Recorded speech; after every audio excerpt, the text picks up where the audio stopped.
Hi all, welcome to another RPA tutorial video. Today in this video, we are going to talk about UiPath. The way we can execute the UiPath bot. So different ways using like the command prompt and the UiPath robot, UiPath studio and the batch file.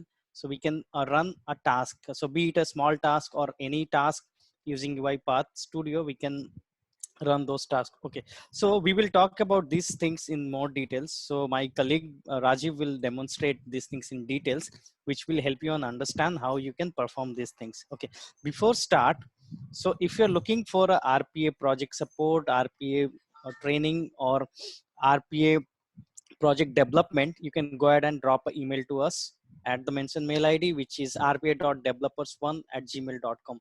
So drop a mail, we will get back to you with the details. All right, over to you, Rajiv. So you can start demonstrating the things which I said just now. Yeah, Thank you. yes, thanks, Ravi.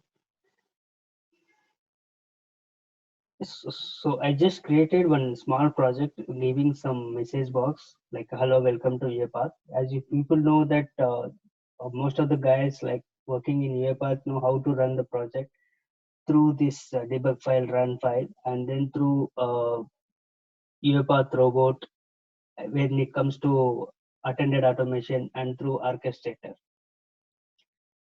Going for like scheduling the calls for unattended automation, but most of the people like doesn't know how to run the bot through command prompt as well as batch file. So that's the agenda of this video is like we will be doing those steps right now. So let's get started now.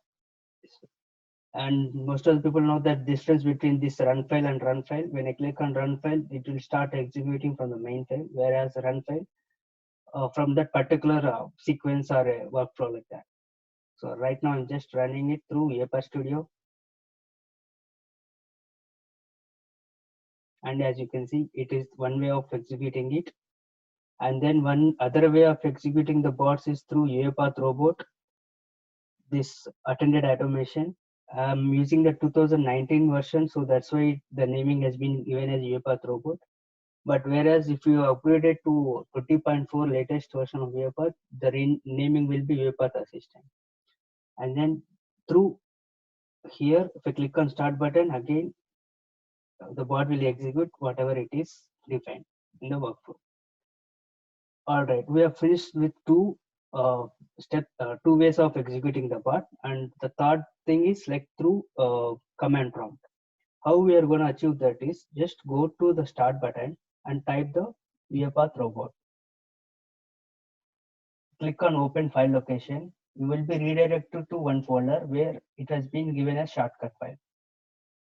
And we are not looking for this particular file. So again, go for open file location. You will be redirected to the exe file path where the actual UiPath was installed. Coming to the point, like go back to the UiPath Studio and get the which version you are using it currently. You can get it in two ways. Here the downside Studio 2019.11, or else go to the help section.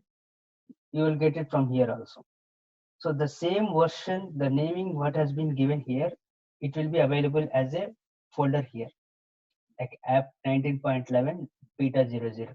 For example, in future, if the studio has been upgraded to the latest version, say 20.4, you will be getting one more folder here with the name as app-20.4.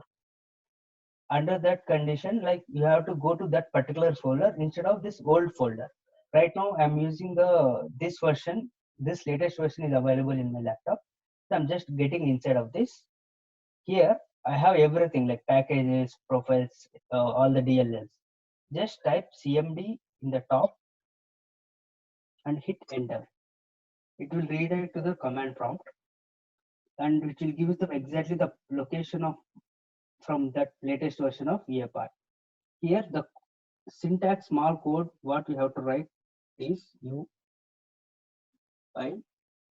robot.exe space q hyphen f, and then the location of your XAML file. How can we get the location is like go to the project, click on this file explorer. You will be given redirect to the folder where the this particular project has been created. So right now I'm executing this main XAML file. So just take this path, go to the command prompt, paste it. So this was the file, and this is varies dynamically, like whichever the XAML file you want to run, take that particular path and then paste it here.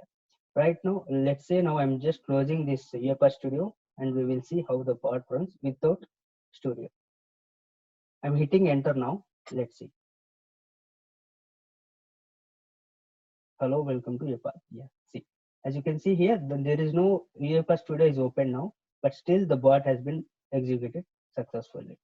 This is other way of third way of doing the running the process.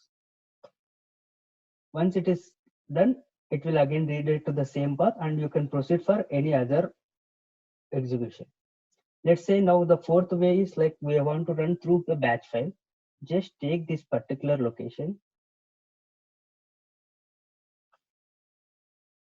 copy this file, and then take a notepad, paste it here,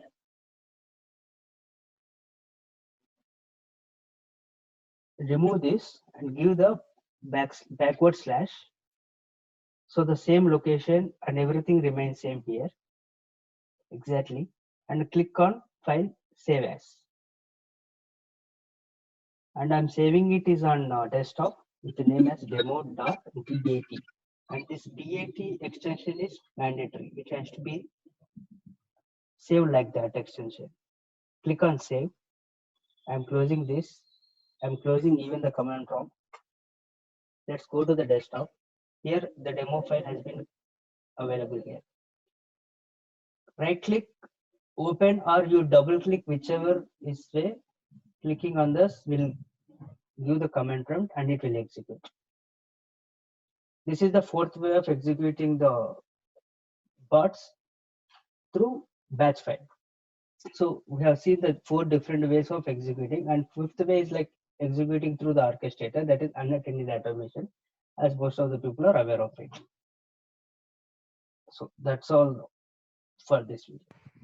Yeah, thank you, Rajiv, for sharing these details. So basically, guys, the last two method which Rajiv shown to us is like helpful when you are running any task from the like remote desktop. Okay, so via the RDP, so it will be very helpful. So like the agenda for today's session was this only, like we thought to share this practice or the idea with you people, so you can also utilize this knowledge. So these are the part of the good to know things the interviewer can ask this type of questions also. Is there any way, or is there any other way to run the UiPath bot without using the UiPath Studio and the robot? So the two last way which we have shown, it's like the unknown to the most of the people. So that is the reason like we thought to share this knowledge with you people. I hope you find this video helpful and like understood the way we have demonstrated the way we can run the UiPath bot. So in case if you have any questions or any suggestions, I would request you to kindly go ahead and post in the comment sections. And in case if you have any request or any thing which you want to know from our end, go ahead and mail us. So we will definitely get back to you. So, and don't forget to subscribe this channel to get more a video related with automation anywhere and the UiPath. So that's all from today's session. Thank you so much for watching this video, guys. Thank you. Thank you.